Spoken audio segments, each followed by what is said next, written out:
Hi, this is Joe again with another review. So in this video, I'm going to be discussing the, excuse me, as I adjust the camera. In this video, I'm going to be discussing the 2008 movie, The Wrestler, starring Mickey Rourke, Marissa Tomei, and even Rachel Wood. And this movie was, I guess you would say, the sleeper hit of 2008, because no one expected Mickey Rourke to be actually do a good role anymore, because he was like his character in The Wrestler. It was way over the hill, because Mickey Rourke was big in the 80s for being in a movie previously reviewed 9.5 Weeks, and then he was in a movie that was a bomb, Angel Heart. So of course his career pretty much tanked. He was on drugs. He was an alcoholic. His face completely changed the way it was because of his drug and alcohol use. His face completely changed the way it was 20 years earlier, where it was a big star. Because his real life mirrored the character he played in The Wrestler. Now, The Wrestler, or the plot, was that Mickey Rourke plays a wrestler, a way over the hill wrestler called. Not only was he over the hill, but was down the valley, over the river, and through the woods on the other side. A wrestler named Randy the Man Robertson, and he was like a real old time wrestler. He was more into the independent circuit, which a lot of the wrestlers that I grew up with in the 1980s were involved in, because they were not in the WWF anymore, or not the WWE. They were no longer in WCW because the WWE bought them out. They were not in TNA. They were not in, because they were too old to be in TNA, or were not interested in being in TNA. So they were in the independent circuit. So Randy the Man Robertson was in the independent circuit, along with a lot of the other wrestlers that he wrestled against for many, many years, and that's what he was doing to earn a living, doing the independent circuit, like a lot of wrestlers in the 80s are doing today. That's if any of them are still alive. That's the other thing. Anyway, there was one particular match where he ended up having a heart attack, or just after. He had like a hardcore match with another wrestler, and it was like bleeding. They were staples. Randy's Mickey Rourke's opponent used a staple gun on him, and you actually see the staples in his back after the during and after the match, and the doctors, in the locker room, literally one by one it was really a gruesome scene, taking the staples out of his back. And this movie really does show how hard it is for these wrestlers to go out and perform on an every night basis. Of course, nowadays, it wasn't like it was 30, 40, maybe 50 years ago, when, especially in the early days of the WWF back in the 70s and early 80s, when you have about 300 to 350 shows a year. Now you're lucky to have maybe 200 to 250 shows a year, so it really cut down on the dates for these shows. But because Randy, Mickey Rourke's character, did so much damage to his body, that after the doctors took care of him in the locker room, he ended up having a heart attack. He was rushed to the hospital, and the doctors told him, "Hey, you can't wrestle anymore." So Randy decided to, of course, he had to go into retirement, and he had a tough time, in the the real world, because his world is about fantasy, about entertaining the fans, getting his body beat up every night. And so trying to do a regular job, it was really hard for him to do a regular job.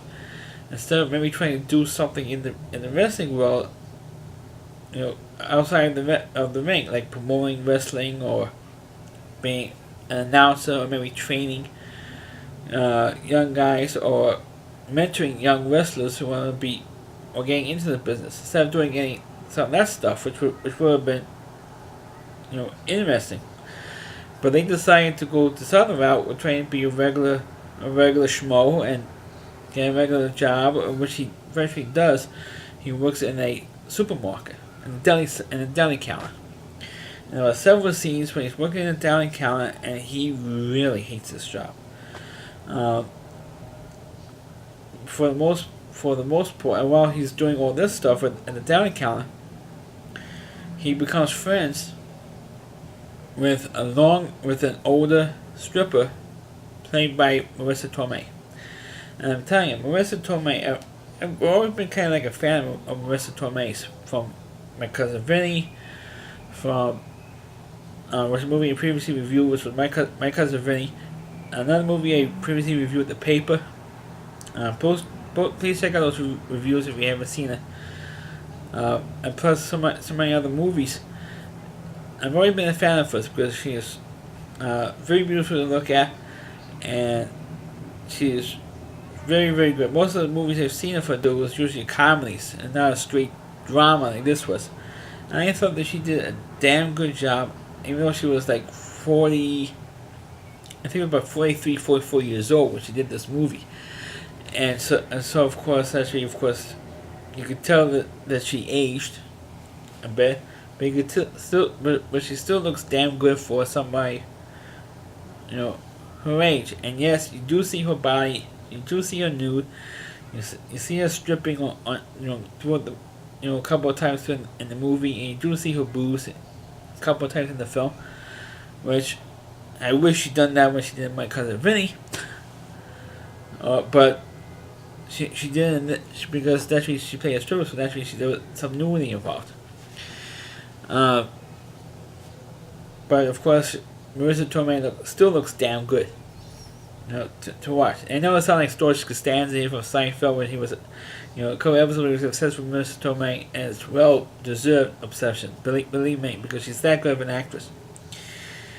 And she should have gotten an Academy Award for this movie, because I think she did a better job in a drama role than she did in comedy, My Cousin Vinny. I'm not saying she wasn't good in that movie, but she was just as good, if not better, in this movie, because it's a drama and not a over-the-top character with speaking with a Brooklyn accent, constantly cursing. So of course, Mickey Rourke Randy eventually becomes friends with Marissa Tomei's character, and he said, "Oh, can I go out for a date for a couple of beers?" And she keeps saying, "Look, I can't date you because you're a customer. I'm a stripper. I cannot date customers." So Randy says to her, "Look, you know me for years." I said, "Yeah, I know you. I know you. I know you for years. You're a regular customer, but you're still a customer." So she's reluctant to date him because of the customer thing. And I said, "Yeah, but we could be friends, can we?" She goes reluctantly. She says yes, and that's why she ended the scene with Bob having a couple of beers. Meanwhile, Randy is doing this crappy job, and you see how Randy hates this job. And also, of course, he has a problem with hearing, because when he's in the deli counter, people says, "Oh, give me half a pound of this," or "Give me a pound and a half of cheese, or cottage cheese, or chicken, or whatever." He always wants what? And you can see that he's wearing hearing aids because of probably got a cauliflower ear, because of all the beans he took in the May. And of course, he's always bummed out that nobody recognizes him anymore. And there is a scene in the movie where he does an autograph signing. Not only him, but other wrestlers are doing an autograph signing. And during the autograph signing, one of the guy who's running the autograph show says, "Hey, I'm getting a wrestling show together, and I'm trying to get a match or rematch between yourself and Abdullah," which was the most famous match in Randy's career, because it was one of the biggest match in Randy's career when he wrestled a guy named Abdullah, which was, of course, this guy's persona as being a Muslim, and of course Randy being an all-American guy, kind of like almost like Hulk Hogan versus the Iron Sheik back in 1984. So it's like kind of like that, and trying to have a rematch 30 years after the fact, like 34 years in the ring. This big epic rematch between Randy the Ram Robertson and Abdullah. And at first, Randy says, "No, I can't do it anymore because I had a heart attack. I can't do it." The doctor said no. And then after a while, he starts thinking about it more and more. First, he said yes, then he said no, then yes, no. And also, in the meantime, one of the other subplots in this film is how Randy wants to reconnect with his daughter, who was estranged from him. And they don't really go into details why they were so estranged. Well, the daughter says because you're an asshole. You've always been an asshole, and you will always be an asshole to me. And she says because you were never there for me. That's why I think you're an asshole. And she actually says this was, so excuse my language because I'm quoting the dialogue from the film. Because she always felt that her father was never there for him because he was always on the road. I mean, it happens to a lot of wrestlers' families. Those few wrestlers who do have young kids when the wrestlers were in their prime, they didn't have a tough time raising their kids because either they had to be home or gotta earn a living. I mean, a living is wrestling. And there is a couple of great interviews with the Honky Tonk Man, on YouTube, and saying what a tough time he had because he's always home. He was always on the road wrestling because he had so many wrestling gigs, especially when he was in his prime in WWF. So he was never home for his kids. And that's what Randy was facing. He was never home for his daughter. And they found out he never really knew what happened to the mother or the girl that Randy was involved with and had a daughter together. I think they mentioned the daughter mentioned the fact that she had died, that the mother had died, and now she's on her own living, and you really don't know what the daughter did for a living. Just that she was going to school, and so Randy's trying to reconnect with us. Why are you trying to reconnect with me for? You never reached out before. How can you reach out now? And he told him, "Look, I had a heart attack, and that's why I want to reconnect with you in case if I have a major one, in case if I die from another heart attack. I want to know to bury the hatchet, so to speak, and sell this thing." And Dora says, "I'm not interested in rekilling a relationship together." But then after a while, Randy broke her down, and then she says, "Okay, I agree to go to dinner." Well, unfortunately, Randy, after he quit his job at the supermarket, he went on a drug bender with this girl, picks up this girl, and they actually do have a graphic sex scene, almost reminiscent from a scene from 9.5 Weeks when he's actually screwing this girl in a bathroom. And there was a woman who walks in and says, "Hey, you two, get a room. Hey, you're taking a bedroom, get an effing bedroom." She says it when she walks out. And it is pretty graphic for a 2016 movie, even though it is a really normal film, but it's still pretty graphic for today's audience. I mean, you don't really have a graphic scene like that. I guess trying to rekindle Mickey Rourke from 9.5 Weeks version, not the 2008 version of Mickey Rourke. Well, they kind of did with the drug reference, with him sniffing cocaine. Actually, he got such a bender that he completely forgot he's supposed to go out to dinner with his daughter that night. And he's trying to say, "Look, I'm sorry, I screwed up." And she goes, "Fuck you, I have nothing to do with you. Go fuck yourself. Go." She says, "Go fuck yourself." Excuse my language. She says, "Go F yourself. I don't want to have nothing to do with you anymore." I says, "No, you can't make it. No, I'm not interested in making it. You had your one shot, and that's it." And so after that, that's when the next day, that's when Ricky Rourke's character really blew up at the supermarket. Because you always have one of these customers at a deli counter in any supermarket, and it's like a little old lady says, "Oh, give me a pound of a potato salad, whatever the hell she was ordering," and after he puts it in the container and puts it in, and says, "Oh, you gave me too much."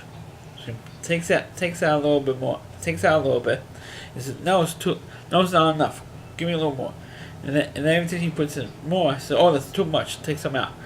And she's going back and forth. He went back and forth like about 3 or 4 times. Saying, "Hey, you're putting too much. You're putting too little. No, it's not too much. No, it's too much again. No, it's not too little." And she was driving him nuts. And because he was doing this, naturally, of course, because of this one customer, he had this long line in deli counter. And the manager says, "Hey, Randy, come on, it's getting rush hour out here." And they have 2 other people working the deli counter, and the line is still too long because Randy is haggling over with this. Or this customer was haggling over. "Oh, you put too much. You put too little." So he did is he purposely cut himself on the deli slicer. So he says, "Oh, I quit." He says, "I effing quit." And he starts knocking things off the shelves. And he says, "Get you." And he says to the customer, "Get you one fucking cheese." It's like a scene that you would like to see in an actual supermarket, because how these little old ladies are hanging over all this stuff. So after he quit in the supermarket job, then he decides to contact the promoter. Says, "Okay, I'm interested in doing the rematch with Abdullah." So, and then he actually meets Abdullah at the arena where they're supposed to have this match. And the guy who's supposed to be Abdullah says, "Hey, I'm gonna pick a spot so we could, do our moves. What do you want to do in the match? What should I do in the match?" And Abdullah says, "Well, of course, what do we do in the match? I'm the heel. You're the good guy. You're the baby face. I'm the heel. What's it to do?" And he goes, "Okay." And of course, he tells the Marissa Tomei character, "Hey, I'm doing this match." And he says, "What about your heart?" He says, "I don't know. My world is in that ring. I'm not good in the real world. I'm good in this world. Meaning the wrestling world and the wrestling ring, and my fans, and those fans out there singing that the paid tickets to see me, those are my real family. That's my actual family. My real family doesn't give a shit about me. So nobody else gives a shit about me. Just my fans. They're the only ones who care about me. Nobody else gives a shit about me." And at first, Marissa Tomei does support him, but unfortunately, she eventually leaves the match because she couldn't see him possibly dying in the ring. And of course, the match goes on, and he does stop. It goes, grabs his chest a little bit, and Abdullah says, "You're right," and whispers in his ear, "You're right, Randy?" Because he also saw something in the wrestler that you don't really see in wrestling matches, and that's the 2 wrestlers talking to each other during the match, choreographing the moves. Which wrestlers actually do that in actual wrestling matches. And that's right. And of course, you see Randy pulling out like a razor. The match I mentioned earlier, the hardcore match, when he takes a razor blade out of his tape on his wrist and he goes, tapes his forehead, like create blood, a blood spill. They do show that type of stuff in the movie as well. So to move this view along. When the movie ends, when Randy does his famous move over the top, a la Randy Savage, jumps over the top rope and hits his opponent with and all you see him is fly off the top rope, doing his famous or his finishing move, and that's where the movie unfortunately ends. They cut it off, and that's how the movie ends. You never really see if he actually won the match, or if he had another heart attack in the ring and died. Fortunately, you never see that. You never see that stuff. But as the movie itself, you never see him. Or what happens with him and Marissa Tomei's characters, you never really see that happen. We'll be curious to find out how that relationship works, or what happens with the daughter. Or you saw what happened with the daughter, but with Marissa Tomei reaching out to the daughter, saying, "Hey, this is your father." He's trying to correct what happened in your relationship, and that stuff that just unfortunately didn't really happen that well. It did leave some things hanging. At the end of the film, with Mr. Torre's relationship with Mickey Rourke, and if Mickey Rourke actually won the match at the end. But as a film, I thought it was a decent movie, and I think especially people who are wrestling fans to check this out. And this movie did actually kind of reboot Mickey Rourke's career, because he did get an Oscar nomination out of this. I think he did, and I also remember him. They didn't get a nomination. A lot of people were upset over it, but I think the movie itself did.